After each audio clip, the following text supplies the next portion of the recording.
that would be one of the areas I think is going to be hit the hardest, are these really simple companies that just charge by the seat. I think areas that are going to have a lot more resilience are companies that charge based on usage, because it doesn't matter if it's a human using it or an AI, they're still getting paid. So this stock fits into the category I mentioned before. They make a lot of their money charging based on the number of seats that a company pays for, the number of bodies that they have in chairs. And so the stock is Adobe, which I do think Adobe has part of their businesses that will continue to go well, but they'll likely need to update their business model in a pretty fundamental way to deal with what's happening in AI, especially because AI, they don't care if you have 1 seat or 1 million seats. AI can do it just as efficiently with a single seat.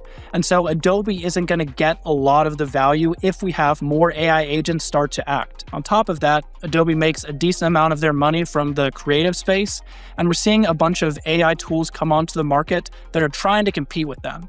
No one is really quite at their level yet, but that's a risk that I would want to watch for if I was currently holding Adobe.